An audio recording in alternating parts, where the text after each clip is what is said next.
আসসালামু আলাইকুম। আমার নাম মোহাম্মদ সুজন। আমার যখন 7 মাস তখন আমি মায়ের মুখে শোনা যে আমি খাট থেকে পড়ে গিয়ে আমার পাটা ভেঙে যায়।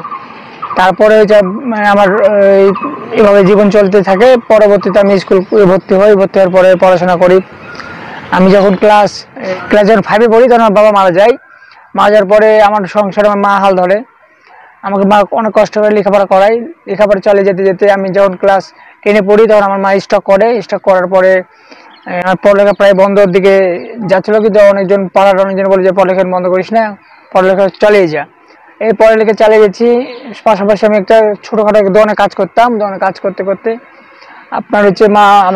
আমি এসএসসি কমপ্লিট করি।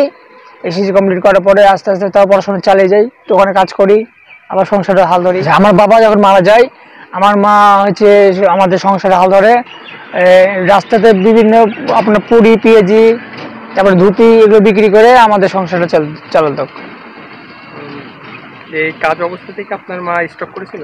হ্যাঁ, এই কাজ অবস্থাতে আমার মা স্ট্রোক করেছিল। একদিন আপনার অনেক রোদ পড়ছিল, আপনার মানে কাজ থেকে এসে আপনার গোসল করতে যে হঠাৎ করে পড়ে গেছে। পড়ে যাওয়ার পরে স্ট্রোক করেছে। হ্যাঁ, স্ট্রোকের পর থেকে আপনার বিছানাগত হয়ে গেছে, আর ভালো হয়নি। প্রথমে আমি চাকরি পেয়েছিলাম একটা দোকানে, স্টুডিও। ওই স্টুডিওতে কাজ করতে করতে স্টুডিওটা আপনার করোনাকালীন সময় বন্ধ হয়ে যায়। তখন ওটা আবার ফার্মেসি চালু করে। ফার্মেসিতে আমি আবার 1 বছর কাজ করি। তো ফার্মেসিটাও আপনার বন্ধ করে দিয়েছে মহাজন, দিয়ে আপনি স্কুল খুলেছে। ওই স্কুলে আমাকে আবার নিয়ে গেছে। কাজ করতে করতে আপনার 6,500 টাকা বেতন পাই। সে বেতনে তার সংসার চলে না। সংসারটা একটু উন্নত করতে বা একটু ভালোভাবে চালার জন্য আমি ফুড ফান্ডাতে ঢুকেছি। এই গাড়িটা আপনার কিস্তিতে নিয়েছিলাম, কারণ ফুড ফান্ডায় কাজ করতে গেলে তো একটা গাড়ি লাগবে, আর আমি তো সাইকেল চালাতে পারবো না। তো ফুড ফান্ডা যে ঢোকার আগে মেয়েদের সাথে কথা বললাম যে আমি ফুড ফান্ডায় কাজ করবো, আপনারা কি আমাকে শিওর নেবেন? তো আমাকে মেয়েদের বললো হ্যাঁ, তোমাকে শিওর নিবো, সমস্যা নাই, আসো তুমি একদিন। তো আমি সঙ্গে সঙ্গে আমি রানীবাজারে নাহারের শোরুমে যাই।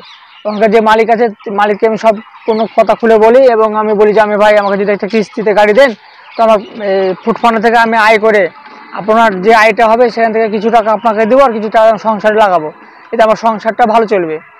ওই মালিকটা আপনার কথাগুলো শুনে অনেক খুশি হয়, এবং তো আমাকে গাড়িটা দেয় কিস্তিতে। আমার বয়স যখন 15, তখন আমার মা স্ট্রোক করে। তখন থেকে আমার পরিবারের আমি হাল ধরি। তখন থেকে আমি পরিবারকে এই পর্যন্ত নিয়ে এসেছি অনেক কষ্ট করে। আমার পরিবারে মোটামুটি 4 জন, আমি, আমার স্ত্রী, আমার সন্তান, আমার মা। পরিবার কেমন কাটছে? পরিবার মোটামুটি আল্লাহর রহমতে টুকটাক দিন চলে গেছে কোনো রকম। এখন আমার শিক্ষাগত যোগ্যতা অনুসারে যদি কোনো গভর্নমেন্ট জব বা কোনো প্রাতিষ্ঠানিক ইয়াতে আপনার ডেস্কে বসে যদি কাজ দেয় আমাকে, এই জন্য আমার একটু সুবিধা হয়। পড়ে তো ভাঙিয়েছিল, স্বামী মারছিল গাড়িতে পড়ে ভাঙিয়েছিল, ভাঙিয়ে দে পড়ে যাতে পেট করে প্যামলি করে ও বাপের ছেলে ছিল না, মানুষছিল, মানুষকে পুষছিল, ওই ছেলে তো প্যামলি করে পড়াচ্ছিল মেডিকেলে।